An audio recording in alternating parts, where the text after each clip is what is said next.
And now, to officially start our program, I'd like to introduce the San Antonio Chamber of Commerce 2020 Chair of the Board, Adam Hamilton. Adam Hamilton serves as President and Chief Executive Officer of Southwest Research Institute, one of the nation's largest independent providers of advanced scientific and applied technology solutions. Hamilton holds an MS degree in engineering and a BS degree in aerospace engineering, both from the University of Texas at Austin. He has been a professional engineer since 1993. He is a fellow of the American Association for the Advancement of Science and a member of the Academy of Distinguished Alumni for the University of Texas Department of Aerospace Engineering and Engineering Mechanics. He is currently serving as the chair of the San Antonio Chamber of Commerce, member of the Executive Committee of the United Way of San Antonio and Bexar County, and a member of the University of Texas at San Antonio College of Sciences Advancement Council. He is a trustee of the San Antonio Medical Foundation and a special trustee of Texas Biomedical Research Institute. Adam is also a member of the American Society of Mechanical Engineering Industry Advisory Board, a member of the Industry and Community Affiliates of the Academy of Medicine, Engineering, and Science of Texas, a director of the D. Howard Foundation, and the chair of Signature Science, LLC. One of the things Adam said to me when he came on board as our chair-elect was, education is everyone's business.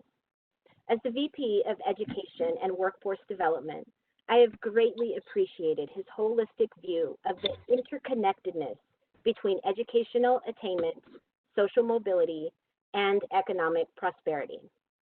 What some may not know is that Adam is a first-gen college graduate. From being the first in his family to go to college to becoming the CEO of a world-renowned research institute, he understands firsthand the power a quality education has on individuals and their families. Adam, it's an honor to have you lead today's discussion. And with that, Mr. Chair, the floor is yours. Well, thank you, Lisa Marie. It's a real privilege to be here with you today. And good afternoon to our panelists and audience. Welcome to the San Antonio Chamber of Commerce 2020 Road to Session web event. Today we are featuring Texas State Senator José Menendez and Texas State Representative Diego Bernal. Before we get started, however, I'd like to ask that you remember our Chamber President, Richard Perez, and his family in your thoughts and prayers. Richard's father, Joe José Perez, passed away last Friday. Joe was a great man, as evidenced by his children and his grandchildren and great-grandchildren. He will be missed, and we feel for the whole Perez family. So now as we turn to our meeting, I'd like to start by thanking our sponsors. Our series sponsor is Valero Energy Corporation, and our webinar sponsors include the San Antonio Housing Authority and CPS Energy. Patron sponsors are Port San Antonio and the Alamo Colleges District. Their support makes it possible for us to provide you with the insight from the Road to Session events. I would also like to thank our incredible chamber staff for their hard work in organizing this live event. And I would like to thank all of our more than 1,850 business members. With their support and the great leadership of Richard Perez and our incredible staff, we continue our business and educational communities. We keep our communities engaged and informed as we work through public health crises like this one together. Our Road to Session series is designed for our community to hear directly from state leaders about the most pressing issues facing our city and state. COVID-19 has spotlighted the importance of education and forced us to find new ways to ensure that every person in our community has the opportunity to get a good education and that has the opportunity to have a successful and productive life and career.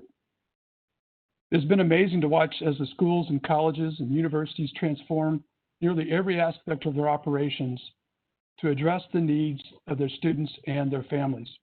In San Antonio, our educational institutions are also confronting some of our larger community issues, such as the digital divide, mental health care, food insecurity, and homelessness.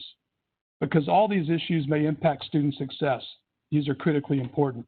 Our community is relying on our elected leaders to preserve and support our public schools and higher education institutions as part of our recovery from these difficult times. With limited funding to address the growing needs across the state, we can expect a tough road ahead leading into the Texas 87th legislative session. For today's event, we'll start with opening comments by Senator Menendez and Representative Bernal, and then go directly into Q&A. We've had a number of questions submitted before this event even began, but we also want to address some questions from our live audience. So if you have any questions for our guests, please type them in the Q&A box, and we'll get to as many of these as time will permit. And now I have the distinct honor of introducing State Senator José Menendez. Senator Menendez represents District 26 in the Texas Senate. During his career as a state legislator, Senator Menendez has passed into law over 400 bills that have benefited children, seniors, veterans, and Texas families. He is also a strong advocate for job growth, community, and business development. Senator Menendez began his public service career in 1997 when he was elected to the San Antonio City Council District 6 office, representing the city's west side. He was then elected to serve as state representative for House District 124 in 2000 and has served as a state senator since 2015. In the recently adjourned 86th legislative session, Senator Menendez served on the Administration, Business and Commerce, Higher Education, Intergovernmental Relations, and Veterans Affairs and Border Security Senate committees. This past session, he authored or sponsored 41 laws. His legislation focuses on the needs of his constituents and covers a range of topics such as healthcare, education, property tax reform, child welfare, environmental conservation, veteran benefits, and senior citizen concerns. He currently serves as chairman of the Texas Senate Hispanic Caucus. Senator Menendez has distinguished himself as a common sense problem solver, able to work with colleagues on all sides to serve the needs of Texas families. He's been married since 1995 and has 3 children, Dominic, Victoria, and Austin. As a father, husband, and lifelong Texan, Senator Menendez is extremely grateful to be able to serve the people of District 26 and the state of Texas. Ladies and gentlemen, let us welcome Senator José Menendez. Senator? But I definitely want to say that Sally joins me and everyone on this call to extend our most sincere and deepest sympathy to Richard and his whole family for the loss of his father. I also want to thank you all for the opportunity to join my great friend, Representative Bernal, who has been a tremendous leader in the Texas legislature as Vice Chair of Public Education and on the select panel on education. He has really helped move forward what we've needed to do for a long time, especially last session. It's an honor to address the members of the San Antonio Chamber of Commerce, especially when we're going to discuss education, because as we all know, it's a critical part of our community's economic success story. And it reminds me of when then Comptroller John Sharp used to come to town, and he would say that every time a company would call and say, we're looking to possibly move to Texas, the 2 questions they would ask is, what's the average age of the population of Texas, and what's their educational attainment? Those are the things that mattered to prospective employers. Unfortunately, this pandemic has caused some serious disruptions to our lives and to our social, emotional, and economic balance, and has definitely impacted our school systems. So as we grapple with this issue, I've sought to emphasize the needs of our students, our teachers, and especially those with special needs or who teach special needs populations. Recently, we've conducted a statewide survey to gauge teachers and parents and other stakeholders' attitudes towards reopening of our public schools. We received over 15,000 responses, and most people are extremely concerned and really feel that it's just not safe to go back in person to school right now. And so the survey also revealed that the families of the children with unique learning needs felt an urgent need for their special education therapies and services to resume. I feel personally schools should not open fully until it is safe for our teachers, students, staff, and their families. However, I do agree that we could phase in school reopening and bring back students served that are serving special populations like special education. But we have to make sure that our teachers and our children are safe. Several weeks ago, we held a town hall that included representatives from TEA to discuss the needs of special needs children, and we had over 250 individuals on that call. And what came to light from the survey and the town hall was that parents and teachers of all students, including special needs, did not feel that they were being fully heard. So better school, family, and student communication can help alleviate much of the anxiety that's coming during this uncertain time. And for many, sorry about that, for many years, you know what? I'm going to stop there, and I'm going to let, those will be the opening remarks, and then we'll go on to the questions later because I don't want to take up all the time. Okay, very good. Thank you very much, Senator Menendez. We'll catch up with you in a few minutes. All right, next I'd like to introduce Representative Diego Bernal. He was born in South Texas and raised in San Antonio. Is that okay? I'll start again. Representative Diego Bernal was born in South Texas and raised in San Antonio. After graduating from Thomas Jefferson High School in the city's west side, he attended the University of Michigan, where he earned his undergraduate degree and a master's degree in social work and a law degree. After graduating from law school, he returned to San Antonio permanently as a MALDEF staff attorney, advocating and litigating on behalf of working people, children, and immigrant communities. In June 2011, Diego was elected to the San Antonio City Council representing District 1. Representative Bernal was elected to the Texas House of Representatives in February 2015. He represents District 123, home to downtown and north central San Antonio, parts of the city's west side, and along with the city of Castle Hills. He currently serves as the Vice Chairman of the House Committee on Public Education and is also a member of the House Committee on Transportation and the House Committee on Local and Consent Calendars. Representative Bernal has also distinguished himself as an expert on public education policy and finance, as demonstrated by his leadership with the crafting and passing of historic school finance reform legislation last session. Ladies and gentlemen, let's welcome Representative Diego Bernal. Thank you. Thank you so much for having me. It's good to be here with all of you. Let me echo what the Senator said. Of course, our condolences to Richard and his family. It's a tough thing to go through, especially right now. And let me also thank the Senator for his work in gathering information and intelligence about where our parents and students, our teachers, and especially the parents of students with special needs, where they are, because the community is really the best source of intelligence. I won't spend a lot of time with an introduction. I think that getting to the Q&A is the most important thing that we should do. But the one thing I would like to say as we start off, in our approach to session, our approach to dealing with the challenges we've got, are two primary things. The first is that in the past, people on various sides of whatever aisle there is might fight about money that we have and how to best spend it. There was a conversation about the allocation of resources. We're in somewhat of a different position now, and that is that I don't think there's any disagreement that there's not going to be nearly as much, i.e. enough money to go around.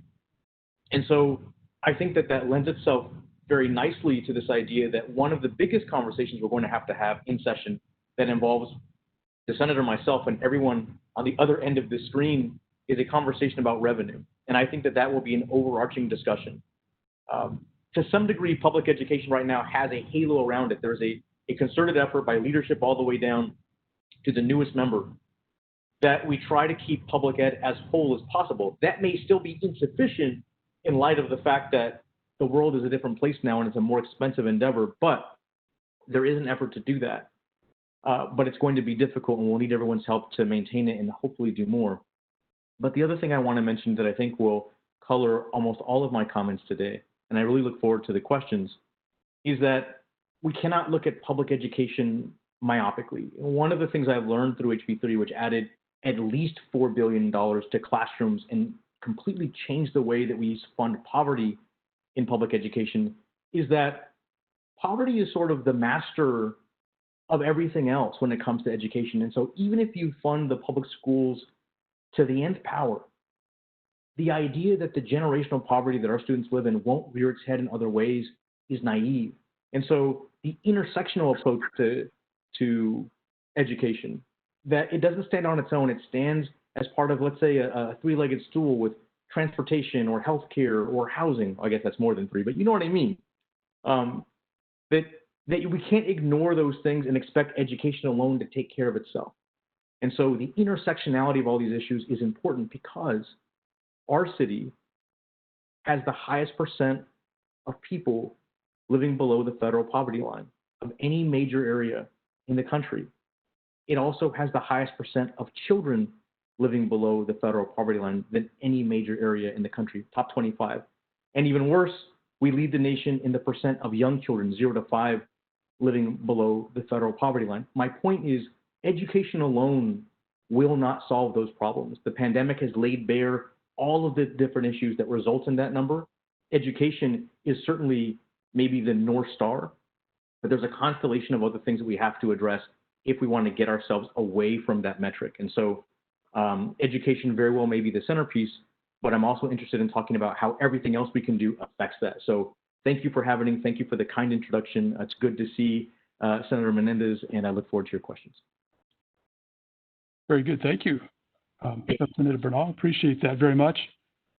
It's the questions are well aligned with your introductory comments, and I think all of us completely agree with what you've said. Education, I believe, is the foundation that we have to make sure stays stable and will support the growth and business needs that we have in our community.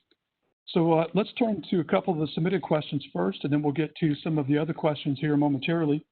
So the first of the submitted questions, I think, is exactly along the lines you just spoke of. It says, for many years, there has been talk of consolidating the 15 Bexar County school districts. A local news report suggested that leaders should eliminate the worst performing districts and place the schools and students in higher performing neighboring districts. They recommended Harlandale, Edgewood, South Sand, and Southside ISDs be considered for consolidation. Do either of you have thoughts on this option? Does the Bexar County delegation have plans to consider this as an option? Sorry, that's a tough question to start out with, isn't it? No, it's okay. Senator, you want I can go first if you want. It's up to you. Points, but I'd be happy to do. I'll let you go first this time. Okay, so let me go in reverse. I don't know that the entire delegation has designs to talk about this as a group. We could get there, but we're not necessarily doing it right now. I agree with the first part of that article, which we should consider consolidation. I disagree with the middle part, which is that you should take all of the poor districts and create one mega poverty district. That doesn't really do anything except maybe streamline operations and governance. Look, Dr. Drennan, who I'm sure all of you know out of Trinity, has talked extensively about the history behind the school districts in our city, right? That they were designed and drawn along the same patterns of redlining by banks to create economically segregated city, which we still see to some degree today. That's what those lines were for. The idea that we have a city our size with 17 school districts in the city limits and about 23 or 24 in the region sort of lends itself. It's an acknowledgement, it's a vestige of that history. There's no reason why we should be sending our kids to schools that are premised on those lines. The second thing is that I believe the only way that we should consider consolidation, I want to make this point very clear. If you've got students who have these kinds of resources and students who have these kinds of resources, the idea of consolidation is not to do this. The idea of consolidation is actually not to do this. The idea of consolidation is to do this, right? If you can consolidate in that way, then it makes sense not only from a governance perspective and an operations perspective, but from an equity perspective. But right now, you've got districts, especially in a school finance regime that depends primarily on property values. You can see a built-in inequality. Am I saying that we should be one mega district? I don't know if that's the answer. Should we maybe be 4? I don't know if that's the answer either. But when someone comes to town and you tell them we have 17 school districts, their mind is blown. If they came to town and you told them we had 12 school districts, their mind would be blown. I think that if we're serious about equity among our students, if we're serious about giving them the best shot, putting aside our egos and which elected school board members would have to vote themselves out of office, if we're serious about the experience and trajectory of students, then acknowledging the terrible history of the development of these districts and to some degree starting to dismantle them is something that we have to be serious about. I'm not assigning any ill will or discriminatory intent on sitting board members, on sitting superintendents, on parents who send their kids to the best school that they can access. That's not my point. My point is that if we have a system that is designed to create and preserve inequality, then that is a system that we should at least address. And so my interest in consolidation starts there. And I think it's a conversation that we should have. And we've been, as a city, I think, reluctant to have it. But if we put students first, then I think that's something that we can certainly do. And I'll pass it on from there. Very good. Thank you. I don't know if I'm off mute yet. Yes, you are. Okay, great. So, the state has offered consolidation in the past, and there have been very, very few takers. I think people need to realize that the history behind when so many school districts were created, and Diego hit on the fact that it had to do a lot with keeping people in certain areas and a reaction to desegregation. When Brown versus Board was decided, it would only integrate within a school district. So many school districts resisted consolidation, so they wouldn't have to integrate. So all that being said, the reality is that people fear that if school districts were to be consolidated, there'd be neglect even within the larger school district, and the issues of poverty and the digital divide still might not be addressed. And so I think the focus needs to be on what are the root causes of the problems that our students are having. And I think that it may not be an issue where, yes, we have seen that some school districts that you've mentioned have had leadership issues, but I think there's still value in having locally elected representatives who are most familiar with the needs. And so while this is a very, very difficult issue, I think the fact is we have got to consider efficiency as an option, as possibly combining procurement of resources, coordinating services to save money across school districts. I think that all of this is still on the table, but I don't know if just creating a larger district wouldn't deal with some of the fundamental challenges that we have, and maybe we should look to some of the parts of the state that do have some of these large school districts like Houston ISD and ask ourselves, did that solve the problem?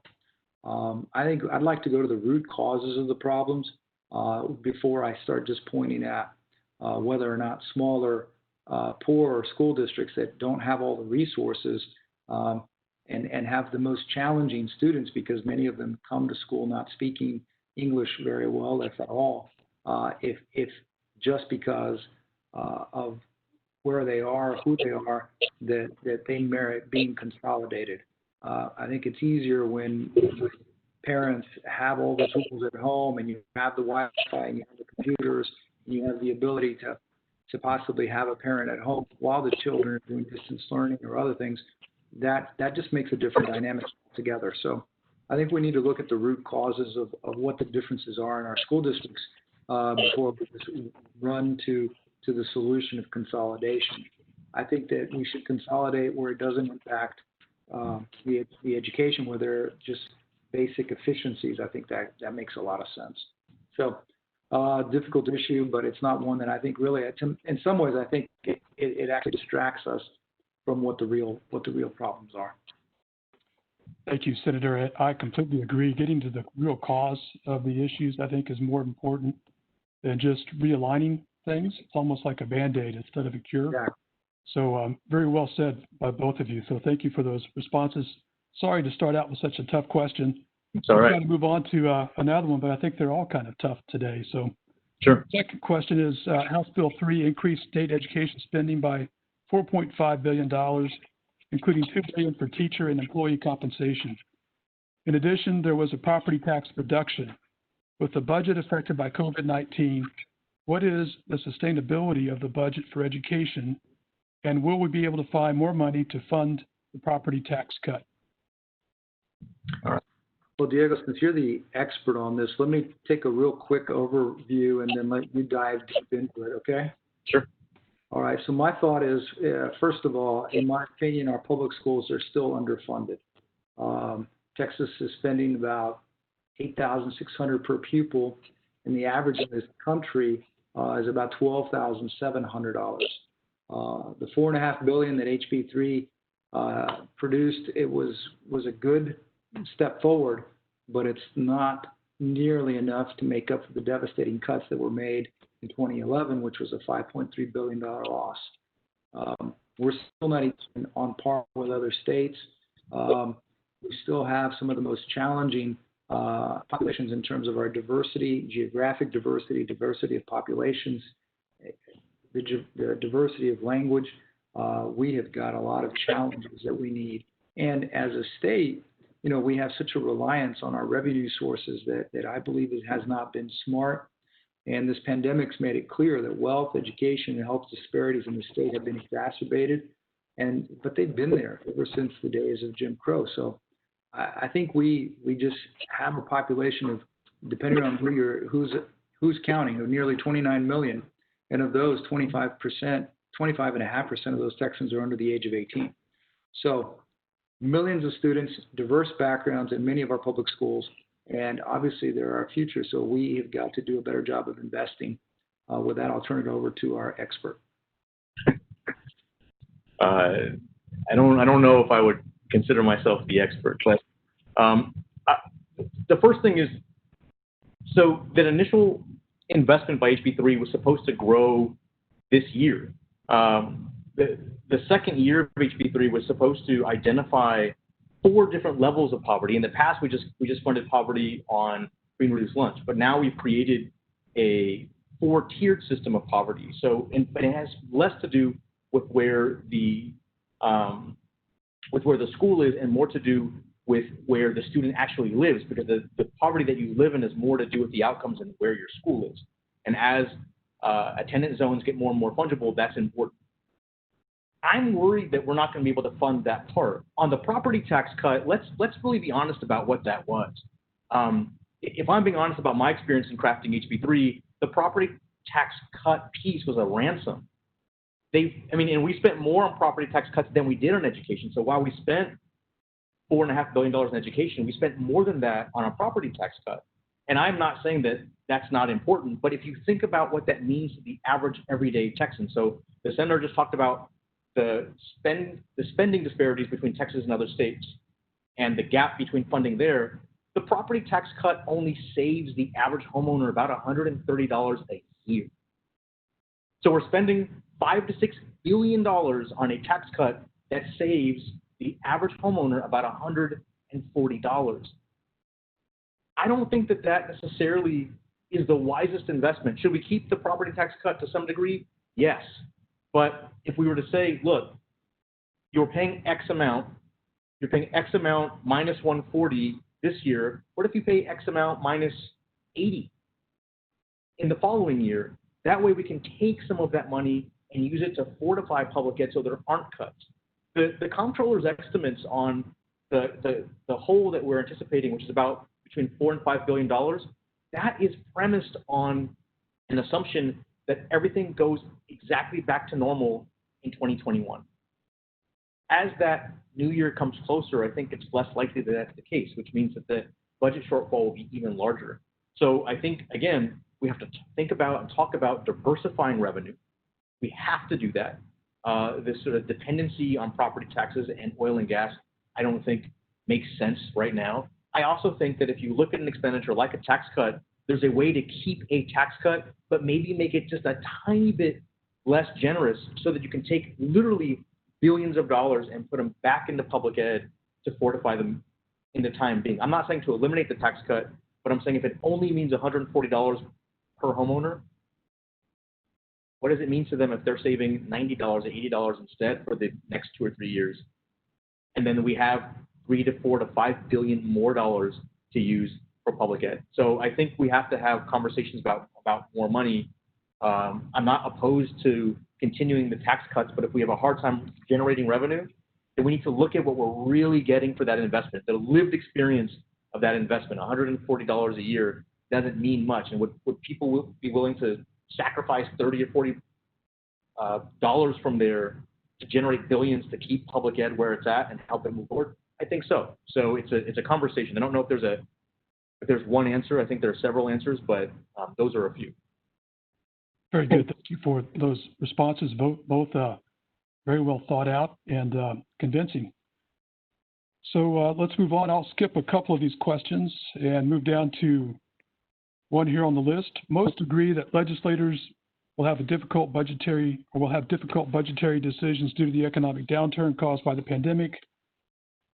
What could this mean for our local public universities like UTSA, Texas A&M SA, and what about our Health Training Institute, UT Health, and our community college?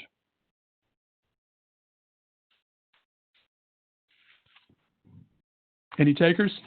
Yeah. Whatever you want, Jose. Sorry, repeat the question real quick. It's basically about how will the economic downturn actually impact UTSA, Texas A&M San Antonio, UT Health San Antonio?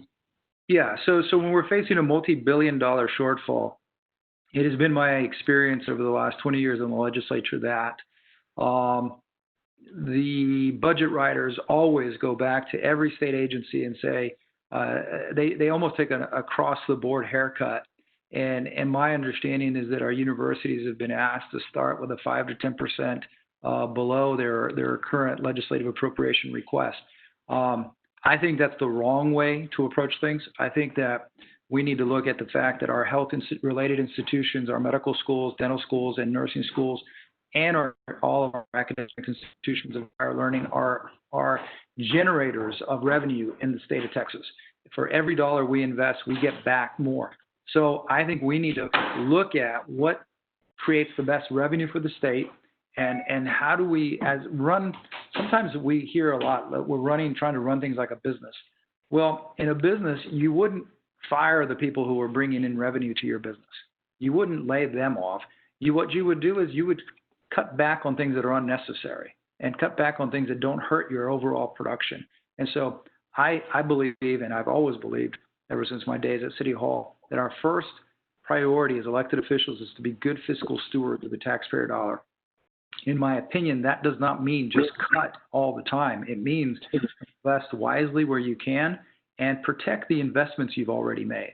So if we've asked our universities to go out and recruit the best and brightest to help us find a cure for Alzheimer or cancer or something like that, why would we cut back their budget so they can't maintain their contractual obligations to these people and keep going with the success and the work that they've done? Too much has happened, too much good is going on in our universities and our medical schools for us to blindly just go and cut their budgets. So whether or not that's what the leadership of the state wants to do, I will continue to argue and fight against that because I think we need to make decisions wisely and use a scalpel and not a butcher's knife when we take an approach to the budget. Thank you, Senator, for that response and for your efforts to keep higher education funded. It's greatly appreciated. Representative Bernal, do you have any comments you'd like to add to that? I don't want to add much because I think he covered it. I will just add these two thoughts on the fringes of that great statement. The first is higher education is very likely one of the driving engines of recovery.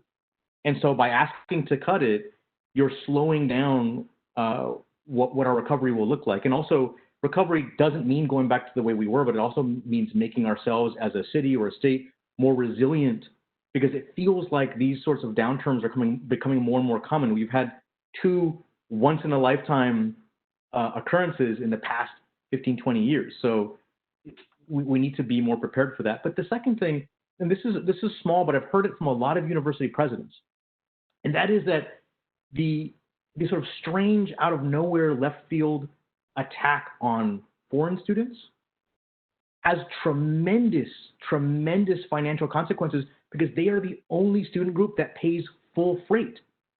They pay for everything out of pocket. There's not grants or scholarships or financial aid. And so you're taking the one student group that in many ways buttresses and fortifies the universities because they pay full freight on everything, classes, books, living expenses, transportation, all of it. To go after them is taking away a very important revenue stream for businesses. It's a very cynical view of student populations, but it doesn't make it any less true. And so I've heard it over and over again from university presidents that not just the optics, not just the sense of injustice that's come from the attack on those students, but also financially, they are lifelines for our public institutions. So we can't just continue to cut and then expect them to recover. They are the driving engine or one of the driving engines of recovery. And so we should keep that in mind when we talk about them. Great points. Thank you very much. We have a question from our audience today. Rumor has it that the upcoming session will be only about budget, higher ed, and public ed, and that a special session will be called to only deal with redistricting. How true could this be? I'll take that one very quickly just to give a short answer. I mean, I don't think it's a mistake that those will be centerpieces because those are the things that could be cut that affect a lot of people. I hope that's not all there is. The special session on redistricting is possible, one, because they may not be able to get to a deal, but the other is just logistics.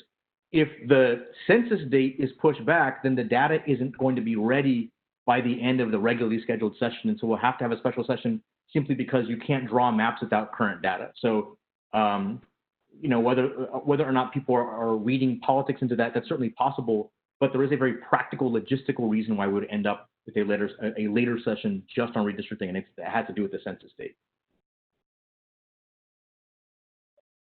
Yeah, I don't think there's a whole lot to add other than, look, 2001, my very first legislative session, the one thing the Speaker of the House said to me, he said, there's only one bill that we have to pass constitutionally, and that is the budget. And so I have a feeling that redistricting is not going to get addressed, even if we had the data, because I think there's going to be a sharing of power like we haven't had in the past. I think there's going to be the Texas House is going to be taken over and run by Democrats, and therefore it may be very difficult to get a map that everybody can agree with, and especially when if you go to the Legislative Redistricting Board, it plays out in the favor of those in the majority currently. So I think I hope we don't waste a lot of time on that issue, to be honest with you, because I think there are a lot of issues that we have, issues that matter to people's everyday life that we've got to address. We have not finished fixing the foster care system in Texas.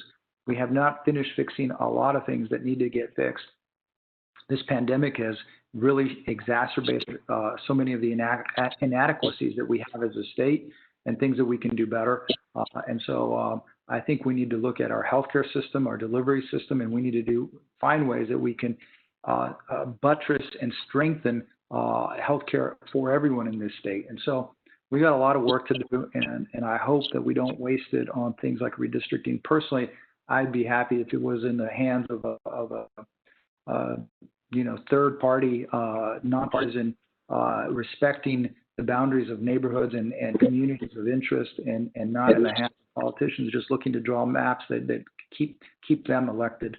I think it's one of the most self-serving things that we do as elected officials, and I particularly don't support it. And I wish it were like other states have done. I think it would make for a less cynical population, and it would make for people to have more community. It would make us to have general elections would matter more, and it would get more people involved in the electoral system. And so it would make a more balanced legislature as well. So that we'll address that when we get there, but we've got a lot more work to do. Thank you. Very good. Thank you, Senator. That's a great reply. We had a follow-up question from the audience, and I think it was for Representative Bernal. It said, let's see, how do you define diversification of revenue? So I guess what other alternative sources of revenue might there be for public education? Sure. And I think that when I say diversify revenue streams, I'm not talking just about public education, but about all the things that we have to fund.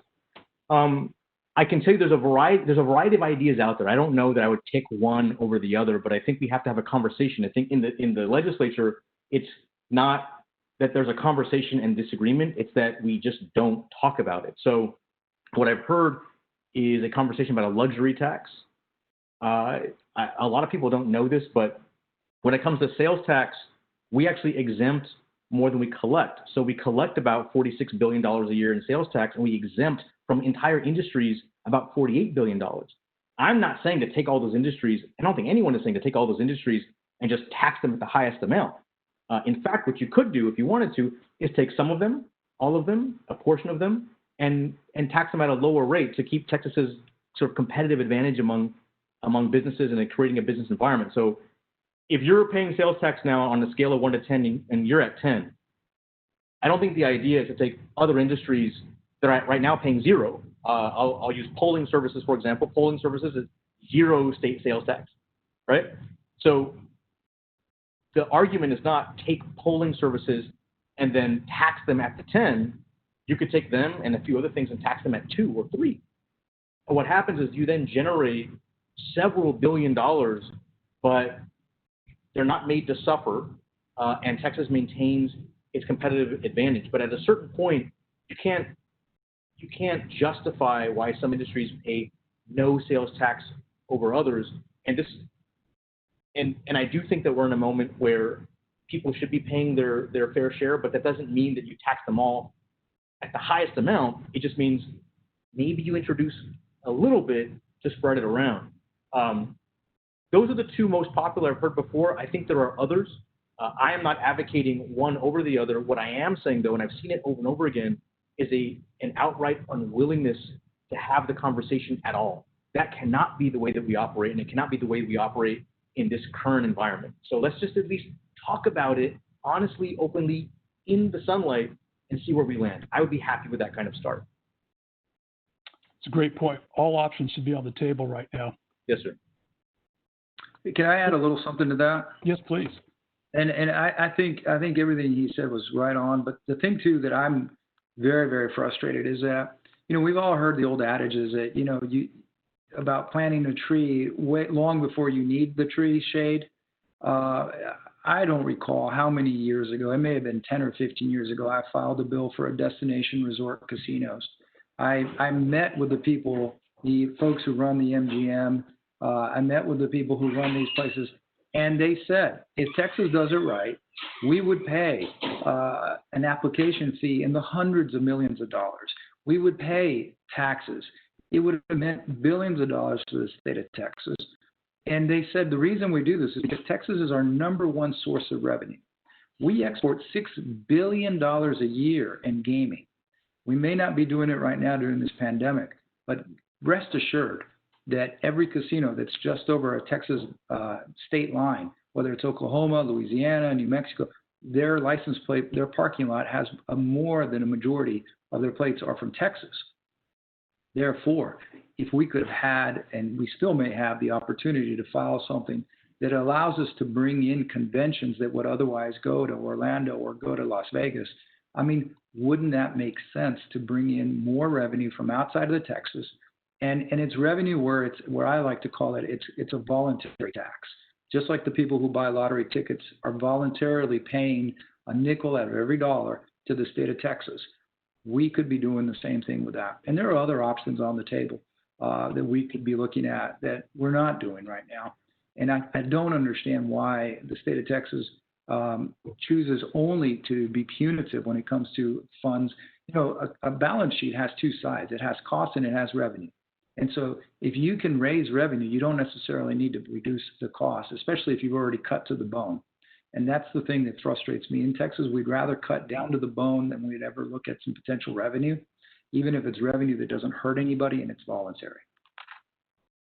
Yes, sir. You're so right. And it's, like you said, it's not just the revenue we could capture from out of state, but keeping that other revenue, that voluntary tax, from being paid by our residents to other states. So thank you for that. We had one last question from our live audience. What can the legislature do to help San Antonio close the digital divide? I'll, I can, let me just take, I'll give the short answer, and then Senator, you add the color. I think it's important to talk about it in this way, and we haven't had this discussion that often. And that is that the digital divide is not just an issue of devices. It's not just an issue of giving a student an iPad or a Chromebook, or even giving them a hotspot. The digital divide exists because they are not connected. So you can give students devices and hotspots, but if the internet connection itself is not sufficient, they're going to have a very, very tough time having a decent educational experience, in normal times, much less in a time right now. That means that the internet service providers, the companies that provide internet, it is still a privately owned entity. They have to play ball. So whether it's Spectrum or AT&T or anyone else, that connectivity piece is a challenge. I really applaud the city in their efforts to use their own dark fiber, that unused fiber. They're going to try to get more signals and Wi-Fi to different parts of the city that may have bad connections. But at the end of the day, after they do all of that municipal infrastructure, and after the districts provide the students with Chromebooks or iPads or hotspots, there is the actual internet. The internet service provider piece is the piece that is the most important and most responsible for the digital divide. So as we've done all these things, has the internet gotten cheaper? It hasn't, right? And so that's the part that I think is missing in the conversation we have to have, and the legislature, I think, can play some role using a light touch, hopefully, to help with that last mile piece. There's more to it. But we seem to be talking about devices, and the device piece is one piece, but they have to actually connect to the internet. And that is the part that we have to get right. So I couldn't agree with you more, but the other thing that I think what we're talking about is that the solution has to be comprehensive. Right. Because, what good does it do to have the device if you don't have the internet? What good does it do if you have slow Wi-Fi and it doesn't you can't see the teacher because it doesn't allow for the video transmission? So look, there's a survey that says approximately 30% of our Texas public school students don't have the right technology for online learning this year, and so the families lack high-speed internet, and so we have a lot of these things that we know what the issue is. We also know that digital literacy is a key for student and family success.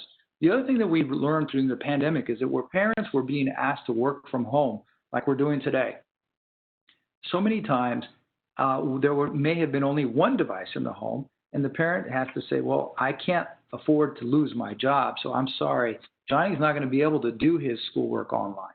And so we've got to find ways to find a comprehensive approach to this digital divide.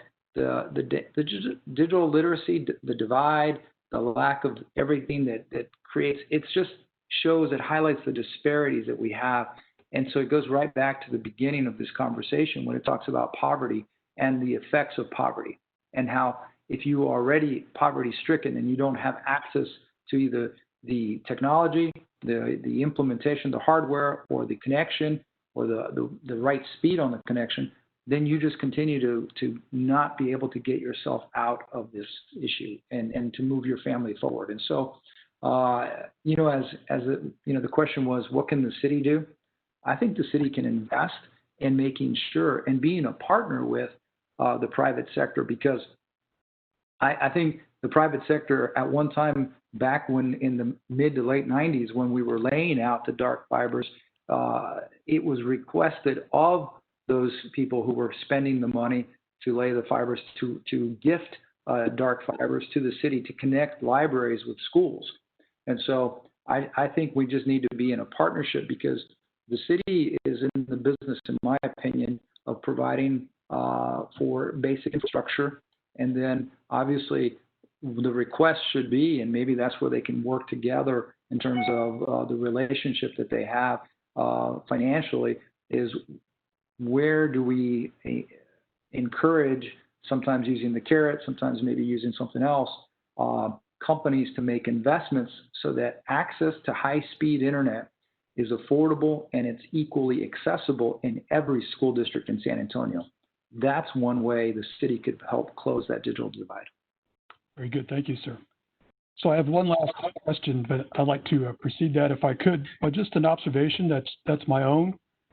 What I'm hoping is that in this coming legislative session, and more broadly, in fact, than just Texas, I'm hoping that the events that we've all been through together give us an opportunity for people from both sides of the aisle, so to speak, to work together more frequently than they have in the past several years, maybe a decade or more, and to provide real solutions for the American people and also for the citizens of Texas. So with that in mind, that hopeful expectation, do you have any really high hopes for the upcoming legislative session? What kinds of things may come out of that may be really beneficial? And at the same time, are there any concerns you have about the upcoming legislative session? And we do just have about 2 or 3 minutes before the end. So ask a big question and limit the time, but your thoughts? Okay, real quick. I'll make it super quick. It all depends on what happens in November. Yeah. I think what happens, absolute power corrupts, absolutely. Therefore, if the American public and Texans and San Antonians, when they show up at the polls in November, decide to introduce some checks and balances and provide some balance to the legislature and to everybody to where they move the pendulum in a direction to provide balance, then I think it will send a message that the state, the people want us to work together, and they don't want all the power consolidated in one party. Thank you, Senator.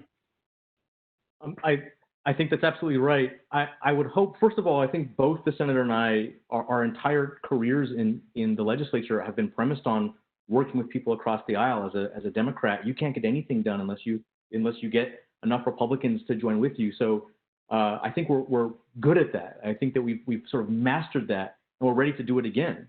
I think it's also important to point out that the community suffering, the community trauma that we all have been through and are going through is all premised around, for the most part, the experience of children.